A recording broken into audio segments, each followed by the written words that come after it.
One very very good morning. CDP की special class में आप सभी लोगों का बहुत बहुत स्वागत है। आज की इस क्लास में आप लोगों से मैं सीडीपी का टेस्ट दूंगा, स्पेशल सीटेट फरवरी 2026 के लिए। फ्रेंड्स, इस टेस्ट में जो टोटल आपके क्वेश्चंस होंगे वो होंगे 20। अगर आप लोग 20 में से 10 से 12 प्रश्न सही कर ले रहे हैं तो आपकी सीडीपी की तारीख बहुत अच्छी है। तो चलिए स्टार्ट करते हैं। सबसे पहला प्रश्न आपकी स्क्रीन पे आ गया है कि विकास किससे प्रभावित होता है? विद्यार्थी के व्यक्तिगत कारकों से, स्कूली माहौल से, या सामाजिक पारिवारिक प्रभावों से? बताइए विकास किससे किससे प्रभावित होता है।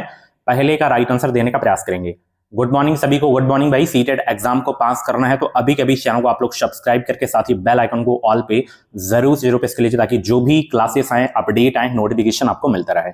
देखिए विकास जो है विद्यार्थी के व्यक्तिगत कारकों से भी प्रभावित होता है, स्कूली माहौल से भी होता है, सामाजिक पारिवारिक प्रभावों से भी होता है। तो इन तीनों से विकास प्रभावित होता है।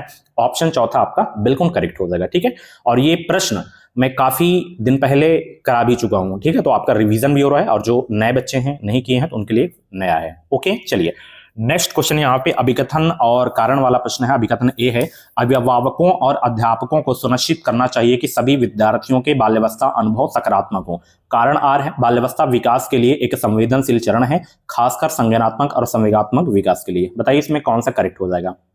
गुड मॉर्निंग सभी को भाई। सभी लोग दूसरे प्रश्न का जवाब देने का प्रयास करेंगे। बहुत अच्छे। तो यहां पे ए और आर दोनों सही है, आर एक की सही व्याख्या यहां पे कर रहा है, तो पहला ऑप्शन यहां पे आपका बिल्कुल करेक्ट हो जाएगा। ठीक है, चलिए तीसरे प्रश्न का जवाब देने का प्रयास करेंगे। यहाँ पे बहुत छोटे बच्चों के समाजीकरण के संदर्भ में कौन सा कथन सही है? विद्यालय समाजीकरण की प्राथमिक संस्था है, परिवार समाजीकरण की प्राथमिक संस्था है, सहपाठी समूह समाजीकरण की प्राथमिक संस्था है, या मुद्रक संचार समाजीकरण की प्राथमिक संस्था है? बिल्कुल सरल प्रश्न है, देखते ही आप बता दिए होंगे। आप सभी को पता है कि कथन इसमें कौन सा सही, ये वाला कि परिवार समाजीकरण की जो है प्राथमिक संस्था है।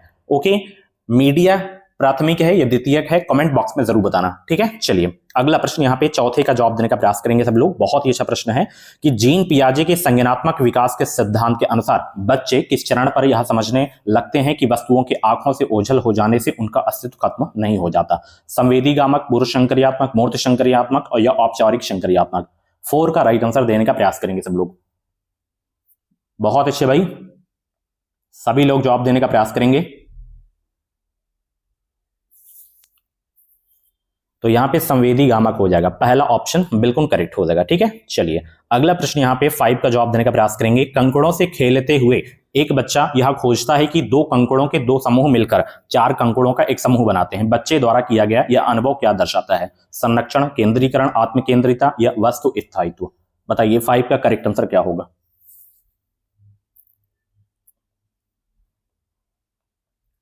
तो यहां पे संरक्षण हो जाएगा, पहला ऑप्शन बिल्कुल आपका करेक्ट हो जाएगा। ठीक है, चलिए अगला प्रश्न यहां पे 6 का जवाब देने का प्रयास करेंगे कि निशा अपना गृह कार्य पूरा करना सुनिश्चित करती है ताकि गृह कार्य पूरा ना होने के कारण अध्यापिका द्वारा शर्मिंदा किए जाने से बच सके।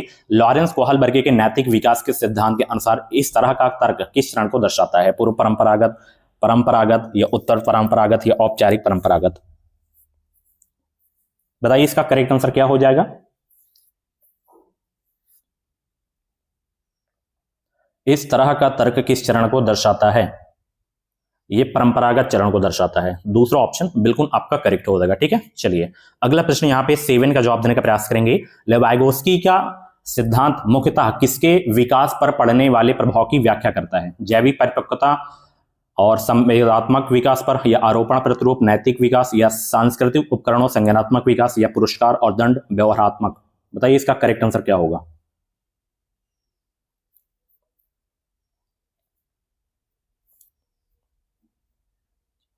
तो यहां पे लेवाइगोस्की का सिद्धांत मुख्यतः जो है सांस्कृतिक उपकरणों के संज्ञानात्मक विकास पर पड़ने वाले प्रभाव की व्याख्या करता है। तो तीसरा ऑप्शन बिल्कुल आपका करेक्ट हो जाएगा। वीडियो की लाइक की संख्या बहुत ही कम है, फटाफट जितने भी लोग क्लास को देख रहे हैं वीडियो को लाइक कर दीजिए। नेक्स्ट क्वेश्चन यहाँ पे देख सकते हैं, 8वें का जवाब देने का प्रयास करेंगे।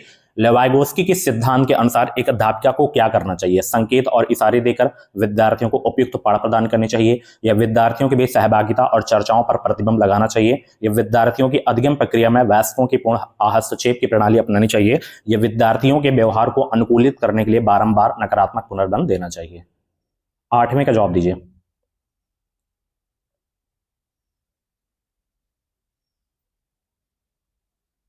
तो लेव वाइगोस्की के सिद्धांत के अनुसार एक अध्यापिका को जो है संकेत और इशारे देकर विद्यार्थियों को उपयुक्त पाठ प्रदान करनी चाहिए। ऑप्शन पहला आपका बिल्कुल करेक्ट हो जाएगा। ठीक है, चलिए नेक्स्ट क्वेश्चन यहाँ पे 9 का जवाब देने का प्रयास करेंगे। एक प्रगतिशील कक्षा निम्न में से किसे प्रधानता देती है? अध्यापिका द्वारा चयनित पढ़ाने के तरीके को, पाठ्यक्रम को पूरा करने को, परीक्षा केंद्रित शिक्षा शास्त्रों को, या विद्यार्थियों के मतों और अनुभवों को?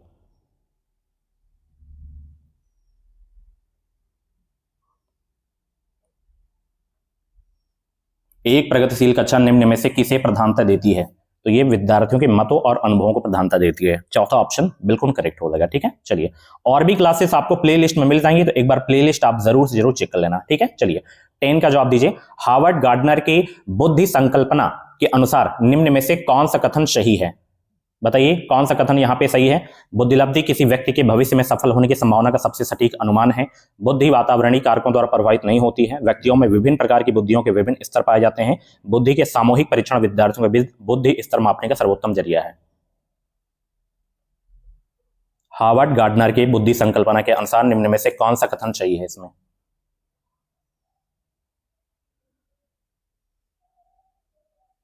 तो तीसरा वाला सही है। ठीक है, ये वाला कि व्यक्तियों में विभिन्न प्रकार की बुद्धियों के विभिन्न स्तर पाए जाते हैं। तीसरा ऑप्शन बिल्कुल करेक्ट हो जाएगा। चलिए अगला प्रश्न आपकी स्क्रीन पे आ गया है। 11 का जवाब देने का प्रयास करेंगे। समकालीन सिद्धांतों के अनुसार किस प्रकार का कक्षा माहौल संज्ञान को सुसाधित करता है? मुद्रक संपन्न और संसाधन परिपूर्ण, भय युक्त और धमकी भरा, आगम्य और बहिष्कारी, उपदेशात्मक और पाठ्यपुस्तक केंद्रित? बताइए समकालीन सिद्धांतों के अनुसार किस प्रकार का कक्षा माहौल संज्ञान को सुसाधित करता है? तो ये मुद्रक संपन्न और संसाधन परिपूर्ण हो जाएगा। पहला ऑप्शन बिल्कुल आपका करेक्ट हो जाएगा। ठीक है, चलिए नेक्स्ट क्वेश्चन यहाँ पे जेंडर सामाजिक संरचनाओं द्वारा निर्मित होता है, या पूरी तरह वंशगत कारकों द्वारा निर्धारित होता है, या आनुवंशिक लक्षणों द्वारा पूर्व निर्धारित होता है, यह एक जन्मजात प्रवृत्ति है?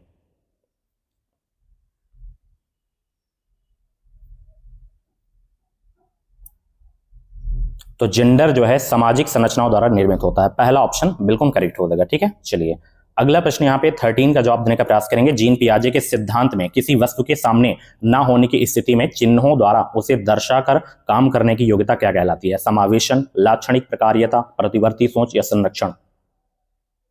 बताइए क्या कहलाता है? सभी को गुड मॉर्निंग भाई, सभी को गुड मॉर्निंग।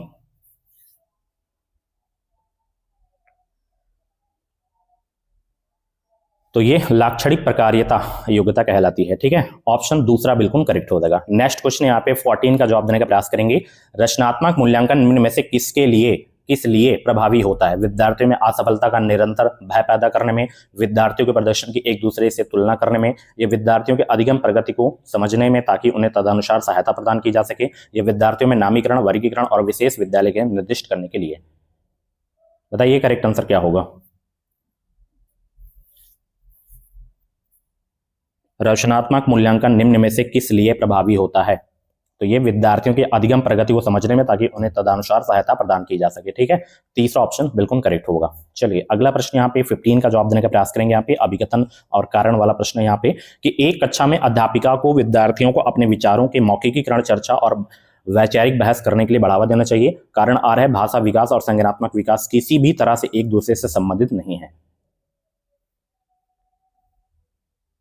बताइए क्या आप चर्चा और वैचारिक बहस को बढ़ावा देंगे? बिल्कुल देंगे, तो ए सही होगा, लेकिन आर यहाँ पे गलत है। ठीक है, चलिए अगला प्रश्न यहाँ पे देख सकते हैं 16। निम्नलिखित में से कौन सा अवधान न्यूनता अतिक्रियाशीलता विकार का प्रारूपिक लक्षण है? लंबी अवधि के लिए केंद्रित रहना, धीमा क्रियाशीलता स्तर, आवेगशीलता, कार्य व्यवस्था के उच्च स्तर?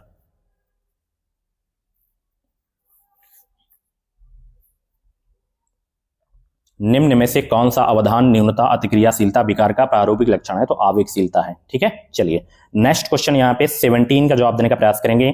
निम्न में से कौन सा कथन जो है अधिगम आसक्ताओं जैसे कि पठन वैकल्प, गुणज वैकल्प इत्यादि के संदर्भ में सही है? अधिगम आसक्ता से जूझते सभी विद्यार्थी एक जैसे होते हैं। अधिगम आसक्ता से जूझते विद्यार्थियों के अधिगम आकलन के लिए मानकीकृत परीक्षण सबसे बेहतर होता है। अध्यापक केंद्रित शिक्षा शास्त्र अधिगम आसक्ता से जूझते विद्यार्थियों के संज्ञानात्मक विकास को सुसाधित करने के लिए सर्वोत्तम होते हैं। यह अधिगम आसक्ता तंत्रिका संबंधी और वातावरणीय दोनों तरह के कारकों से प्रभावित होती है। बहुत ही अच्छा प्रश्न है। टैग वर्ड की सहायता से आप जो है इस प्रश्न को सॉल्व करना। देखिए मानकीकृत दिखा दूसरे में काट दो, अध्यापक केंद्रीय दिखा काट दो, चौथा आपका यहाँ पे सही हो जाएगा। ठीक है, चलिए नेक्स्ट क्वेश्चन यहाँ पे 18 का जवाब देने का प्रयास करेंगे। श्रवण बाधिता से जूझते विद्यार्थियों के लिए निम्न में से अधिगम का कौन सा तरीका प्रभावशाली नहीं होगा? दृश्य, गतिज, व्याख्यान, क्रिया आधारित, बहुसंवेदी। बताइए इसका करेक्ट आंसर क्या होगा? 18 का जवाब देने का प्रयास करेंगे तो क्रिया आधारित नहीं होगा। ठीक है, यहाँ पे तीसरा ऑप्शन बिल्कुल करेक्ट हो जाएगा। चलिए अगला प्रश्न यहाँ पे 19, प्रतिभाशाली विद्यार्थियों की जरूरतों को पूरा करने के लिए निम्न में से कौन सा कदम नहीं अपनाना चाहिए? उत्तेजक जो है संवर्धन गतिविधियां प्रदान करना, या मानकीकृत पाठ्यचर्चा को लागू करना, या विद्यार्थियों को स्वतंत्र परियोजनाएं करने की अनुमति देना, या पाठ्यचर्चा त्वरण के लिए लचीलापन रखना। सरल प्रश्न है, मानकीकृत दिखा काट दो। ठीक है, क्योंकि नेगेटिव प्रश्न था। अगला प्रश्न यहाँ पे लास्ट क्वेश्चन है कि एक समावेशी कक्षा में स्वाधीनता से जूझते विद्यार्थियों की जरूरतों को पूरा करने के लिए निम्न में से क्या प्रभावी होगा? अधिगम उपागम में निरंतर रखना, कक्षा स्थिति में विभिन्नताएं और लगातार बदलाव करते रहना, उन्हें स्वयं को बड़े समूहों के सामने व्यक्त करने को कहना, उन्हें विशिष्ट संकाय में ही पढ़ाना। एक समावेशी कक्षा में स्वाधीनता से जूझते विद्यार्थियों की जरूरतों को पूरा करने के लिए निम्न में से क्या प्रभावी होगा? अधिगम उपागम में निरंतरता रखना। ठीक है, सो फ्रेंड्स ये थे आपके सीडीपी के टॉप 20 क्वेश्चन। इन 20 क्वेश्चंस में से जितने भी क्वेश्चंस आपके करेक्ट हुए हों कमेंट बॉक्स में अपने रियल स्कोर जरूर बताना। ऐसे ही डेली क्लासेस देखने के लिए एजुकेशन मिसाइल यूट्यूब चैनल को सब्सक्राइब करके साथ ही बेल आइकन को ऑल पे जरूर से जरूर प्रेस कर लीजिए। चलिए मिलते हैं अगली क्लास पे। Thank you so much, bye bye, take care.